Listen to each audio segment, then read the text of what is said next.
오늘은 완전히 가을 같으시죠? 이제 뭐 여름 생각, 무더위 생각이 싹 사라지시지 않으셨습니까? 우리 생각해 보면은 봄에 씨를 뿌린 것 같은데 여름에 무럭무럭 자라 이제 가을이 되어서 결실의 계절을 맞이했습니다. 사람도 그런 것 같습니다. 어린아이의 시절이 있었으면 또 청년의 시절이 있고 또 어른들, 장성화의 어른의 시절이 있죠. 사실 이제 우리 교회 온 가족이 함께 예배를 드리니 아이들이 뭐 떠드는 소리 당연하죠. 우리 유아실이 방음이 안 되니까 더 시끄러우시죠. 네? 신경 쓰지 마시고. 그러면 어른이란 어떤 사람을 말하는 것일까? 제가 사전을 한번 찾아봤더니 어른은 다 자란 사람 또는 다 자라서 자기 일에 책임을 질 수 있는 사람이 어른입니다. 그래서 이걸로만으로는 어른의 정의가 좀 부족한 것 같아서 제가 어제 공자 위정편을 강의를 들었습니다. 그래서 이 공자께서 이렇게 나이에 대해서 말씀을 하시더라고요.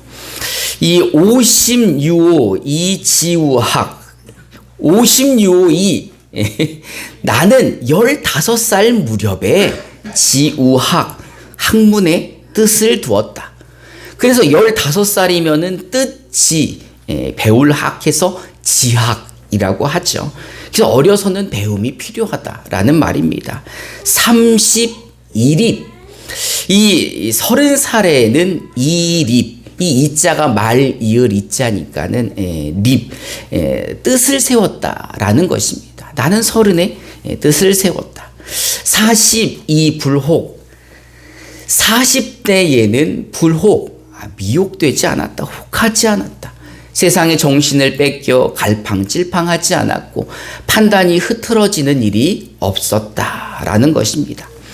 52 지천명, 이 50에는 하늘의 뜻을 알았다는 겁니다. 제가 내일 모레가 50인데 하늘의 뜻을 알려나 모르겠네. 이 62 이순, 이 60살에는 이순, 들리는 그 어떤 말도 순수하게 들렸다라는 겁니다. 다른 말로 어떤 소리를 들어도 동요되지 않고 누가 어떤 말을 하든지 평정심을 잃지 않고 다 이해하는 나이가 60대라는 것입니다. 72 종심 소욕 불유구, 70살에는 종심 소욕 불유구, 마음이 하고자 하는 대로 따라도 법규에 어긋나지 않았다. 그러니 70에는 마음대로 살아도 법에 어긋나지 않을 정도의 경지에 이르러야 한다는 겁니다. 그래서 세상 사람들이 어른이라 하면 40대 어른은 불혹, 50대 어른은 지천명, 60대 어른은 이순, 70에는 종심이 되어야 한다는 것입니다. 그렇다면 제가 한번 질문해 보겠습니다. 두려우시죠? 여러분들은 여러분들 나이에 맞는 어른들이십니까? 여러분들은 나이가 들어갈수록 다른 사람들을 이해하고 그 말에 신경 쓰이지 않고 법이 없어도 살 수 있을 정도의 경지에 이르셨습니까? 사실 이렇게 산다는 것 자체가 쉬운 일이 아니겠죠. 공자의 인생을 들어보니까 공자도 이렇게 살기까지가 녹록지 않았던 것 같습니다. 그러면 사람들은 왜 이렇게 공자의 말처럼 이렇게 어른답게 사람답게 살 수 없는 것일까? 이 정답은 오늘 말씀에 있습니다. 우리 로마서 3장 10절부터 18절까지의 말씀을 개역 개정으로 저와 여러분들이 한 절씩 교독해 봅시다. 제가 먼저 10절을 봉독하겠습니다. 기록된 바 의인은 없나니 하나도 없으며 다 치우쳐 함께 무익하게 되고 선을 행하는 자는 없나니 하나도 없도다. 그들의 목동은 열린 벽이요 의로운 소리를 삼으며 그 입술에는 독사의 독이 있고 그 입에는 저주와 악독이 가득하고 그 말은 피 흘리는데 빠른지라 파멸과 고생이 그 길에 있어 함께 읽어보겠습니다. 그들의 눈앞에 하나님을 두려워함이 없느니라 함과 같으니라. 아멘. 하나님을 두려워하지 않는 인류는 이 하나님 앞에 죄를 범하게 됩니다. 그리고 그 죄를 범한 인류는 선악의 기준이 자신이 되는 거죠. 그러면서 그들은 죄에 오염되게 됩니다. 죄에 오염되어서 선악을 판단하는 것 자체가 말에 안 맞는 거죠. 어떻게 죄에 오염된 사람이 선과 악을 구분할 수 있습니까? 그래서 사람들이 자기 마음대로 선악의 기준을 자기에게 두고 오염된 자체로 세상을 살아가다 보니 의인은 없나니 하나도 없다라고 말씀하고 계십니다. 깨닫는 자도 없었고 하나님을 찾는 자도 없었고 다 치우쳐서 무익한 일에만 힘을 사용했더라라는 것입니다. 그러면서 선을 행하는 사람이 있나 보았더니 아무도 선을 행하는 사람은 없었습니다. 그들의 목구멍은 열린 무덤과 같아서 썩어질 것들을 삼키고 혀로는 거짓말을 일삼으며 입으로는 독사같이 말하여 사람들을 저주하고 다른 사람들 마음에 비수를 꽂는 일을 했다는 것입니다. 그래서 그들의 삶을 보니까 평강이 없더라라는 거예요. 왜 그들에게는 평강이 없습니까? 보니까 그들이 사는 길에는 하나님이 계시지 않았다는 겁니다. 하나님이 계시지 않으니 그들은 파멸의 길로 달려가고 있었던 거죠. 사실은 우리들이 그런 사람이지 않았습니까? 우리가 죄에 오염되어서 죄 가운데 살면서 결국은 심판받아 지옥 갈 수밖에 없는 멸망당해야 되는 사람들이 바로 우리지 않았습니까? 그런데 오늘 옆에 분들을 보세요. 얼마나 놀랍습니까? 이 자리에 오기까지 우리 아까 다 함께 고백했잖아요. 누가 우리를 부르셨습니까? 하나님께서 당신을 부르셨습니다. 하나님이 우리를 불러주신 거예요. 언제부터 우리를 사랑하셨나 보니 하나님이 세상이 창조되기도 전부터 우리를 사랑하셔서 우리를 선택하시고 그 아들 예수의 목숨과 우리를 바꾸셔서 그 목숨으로 우리 죄를 용서하게 하시고 우리와 원수였지만 우리를 자녀 삼아주셨다라는 겁니다. 할렐루야. 그럼 여기 계신 모든 분들 예수님을 믿으시는 분들이죠. 그러니 여러분들은 하나님을 누구라 부르시는 분들입니까? 아버지라 고백하는 분들입니다. 오늘 본문 에베소서를 보면 이 사도 바울이 예수를 믿어서 하나님의 자녀가 된 성도는 이 세상 사람들처럼 죄 가운데 살면서 더럽게 살지 말고 하나님의 자녀들은 성장해야 한다라고 말씀하고 있습니다. 그러면 하나님의 자녀들은 어디까지 성장해야 하는가? 어린아이 같은 신앙에서 예수 그리스도의 장성한 분량까지 성장해야 한다는 것입니다. 우리 에베소서 4장 13절을 개역개정으로 함께 봉독해 봅시다. 시작. 우리가 하나님의 아들을 믿는 것과 아는 일에 하나가 되어 온전한 사랑을 이루어 그리스도의 장성한 분량이 충만한 데까지 이르니. 아멘. 하나님의 자녀들, 성도들은 하나님 아들 예수 그리스도를 믿는 것 그리고 아는 것으로 하나가 되어서 온전한 사람이 돼야 한다는 것입니다. 왜 믿는 것과 아는 것으로 하나가 되어서 온전한 사람이 되어야 하느냐라면 그렇게 해야 세상 사람들처럼 죄짓고 살지 않고 그들 가운데에서도 세상 가운데에서도 승리하며 살 수 있기 때문인 것입니다. 우리 에베소서 4장 14절을 개역개정으로 함께 봉독해 봅시다. 시작. 이는 우리가 이제부터 어린아이가 되지 아니하여 사람의 속임수와 간사한 유혹에 빠져 온갖 교훈의 풍조에 밀려 요동하지 않게 하려 합니다. 아멘. 성도가 어린아이의 신앙에 머물러 있으면 세상 사람들이 하는 그 속임수 같은 거짓말에 우리가 요동친다라는 겁니다. 세상 사람들이 한마디 하면 그게 꼭 맞는 것 같아서 세상으로 한 발을 딛게 되고 또 교회 와서 말씀을 들으면 또 어린아이 같아서 그 말씀이 맞는 것 같아서 하나님께 한 발을 두고 하나님과 세상 사이에서 갈팡질팡하며 흔들리는 믿음을 갖게 된다는 것입니다. 그러니 어린아이와 같은 신앙에서 장성한 믿음까지 가야 된다는 거죠. 어떤 성도들을 보면 가끔은 진짜 예수님을 잘 믿는 것 같은데 또 어떨 때 보면은 인간을 넘어서 짐승 같을 때도 그런 분들 못 만나보셨구나. 그러기도 하고 어떨 때는 그 입으로 축복합니다, 사랑합니다 하다가도 어느 순간엔 또 그 입으로 저주를 퍼붓고 그러기도 하고, 이렇게 갈팡질팡하는 신앙인들은 하나님의 자녀가 아닌 것이 아니고 아직 신앙이 어떤 사람 같다는 거죠? 어린아이와 같다라는 것입니다. 사도 바울은 이 에베소서를 통해서 세상과 구별된 성도가 되었다면 어린아이처럼 자기 마음대로 하고 싶은 대로 하지 말고 이제 성도는 이렇게 좀 살아라 라고 말씀하시는 거예요. 우리 에베소서 4장 15절을 우리말 성경으로 함께 봉독해 봅시다. 시작. 우리로 믿는 사람 가운데서 진리대로 살면서 여러 면에서 자라나 거리이신 그리스도와 한 몸이 되어야 합니다. 아멘. 성도는 사랑 가운데 살아야 됩니다. 성도는 진리대로 살아야 됩니다. 그럴 때 여러 면에서 자라난다라는 것이죠. 그래서 그리스도와 한 몸이 된다라는 것입니다. 여러분, 진리가 무엇입니까? 진리는 하나님의 말씀이잖아요. 예수님은요, 하나님의 말씀 그 율법을 다 모아가지고 하나의 계명을 만들어 주셨어요. 그 계명이 무엇입니까?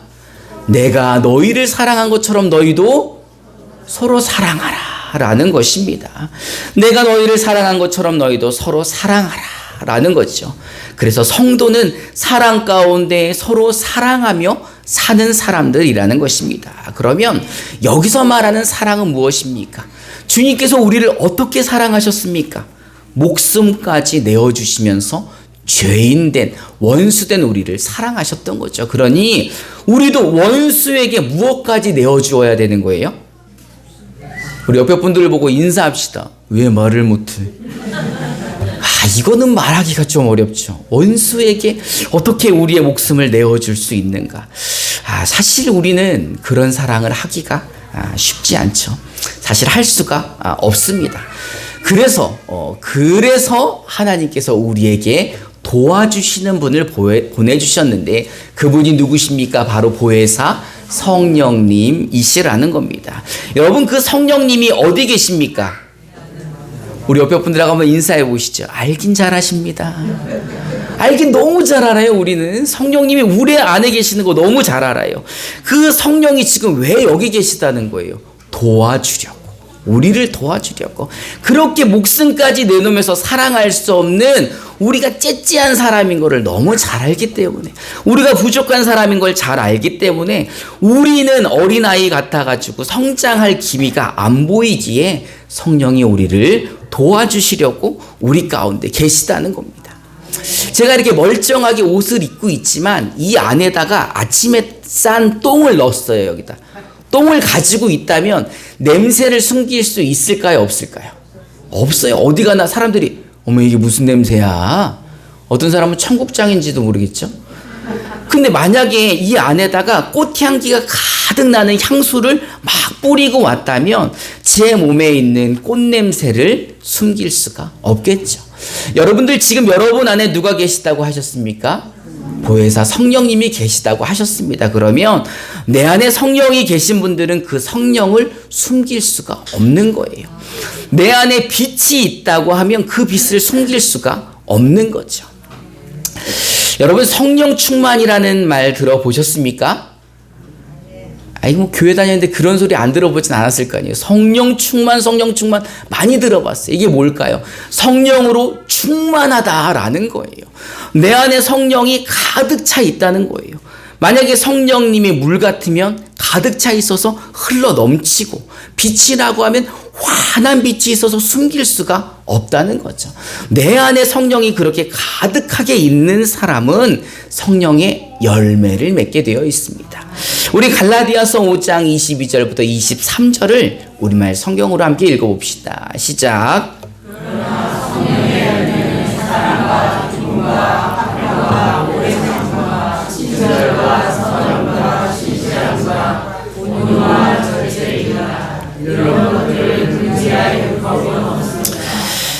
우리가 성령으로 충만할 때, 우리가 안에 성령님이 가득하실 때 맺어지는 열매를 보니까 사과, 복숭아, 포도 이런 게 아니라는 거예요.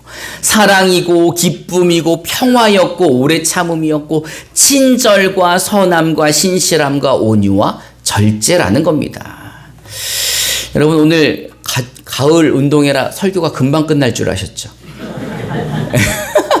저도 그렇게 생각했다가 아이고 11시는 돼야 점심 먹지 이런 생각에 이렇게 설교를 길게 하지만 사실 긴 것도 아니죠. 이제 15분 지났으니까. 여러분 정말 그리스도를 믿으십니까? 여러분 예수를 믿으시는 분들이십니까? 여러분 하나님을 아버지라 부르시는 분들입니까?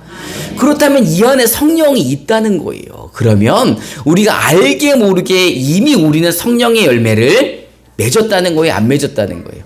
맺었다는 거죠. 그러면 내가 성령의 열매를 맺었을 때 누가 그 맛을 제일 먼저 볼까요? 내 이웃이 그 열매를 많이 맛볼 수 있잖아요. 여러분들과 가장 가까운 이웃은 누구입니까? 가장 오래 붙어 있는 이웃은 누구입니까? 가족이세요? 남편이세요?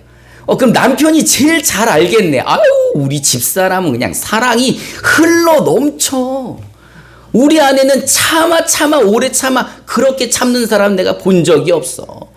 우리 남편은 선해 이렇게 선한 사람을 본 적이. 왜 처음 들어보셨어요 이런 얘기? 이웃이 그런 얘기들 안 하세요? 아직 그렇다면 아직 열매를 많이 맺지 못하신 거 아닐까 생각을 해봅니다.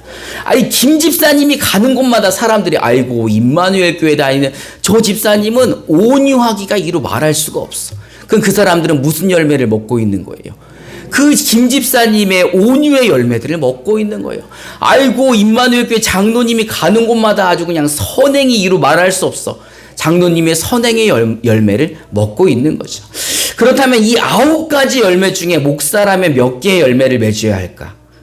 이게 제가 이 말씀을 준비하면서 느꼈던 물음표입니다. 나 이 9개 쉽지 않은데. 5개밖에 안 돼요. 9가지 힘드니까 5가지는 될 것 같습니까? 감사합니다. 5가지라도 봐주시니 얼마나 감사합니까? 그런데 사실 이 성령의 열매는 우리가 노력한다 되는 것이 아니라 성령이 충만할 때 맺어지는 겁니다. 그러니 이 성령의 열매를 맺으려면 어떻게 해야 됩니까? 성령님께 부탁해야죠. 성령님, 나도 성령의 열매를 좀 맺게 해주세요. 내가 집사인데 아직도 나는 사랑의 열매가 부족합니다. 나는 권사인데 아직도 오래 참음이 부족한 것 같습니다. 나는 목사인데 아직도 절제가 어렵고, 나는 목사인데 아직도 부족함이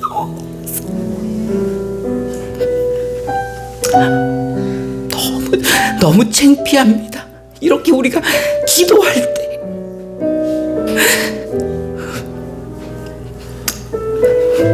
우리의 성령의 열매들이 맺어지는 겁니다. 그럴 때, 그렇게 내가 맺어질 때 누가 제일 먼저 변화합니까? 우리 남편이 변화되고, 우리 아내가 변화되고, 우리 자녀들이 아버지를 보고 어머니를 보면서 야, 정말 예수로 많이 변화됐구나. 성령으로 진짜 변화된 사람이구나. 아이고, 그 공자의 말이 아닌 하나님의 사람처럼 예수님처럼 그렇게 변해가는구나. 임마누엘 교회 다니는 성도들은 이제 말하는 것도 예수님을 닮아야 되고, 생각하는 것도 예수님을 닮아야 되고, 보는 시선도 행동도 마음과 생각이 모든 게 다 누구를 닮아야 되는 겁니까? 예수를 닮아야 되는 거죠. 이제 우리 감곡중학교 가가지고 운동을 하는데 막 농구를 하는데 사람들이 기쁨의 열매를 맛보고 온유의 열매를 맛보고 서로 홍팀 청팀인데 농구하면서 사랑이 싹트고. 좀 웃기지 않아요? 나만 웃겼나? 장로님 막 제기를 차는데 막 선함이 넘쳐나고, 게임을 하면 할수록 그리스도의 향기가 풍겨나고, 운동회를 마치고 났는데 자전거는 한 대인데 60명이 다 자전거를 타간 것처럼 마음이 즐겁다면 우리 임마누엘 교회 성공한 거 아닙니까?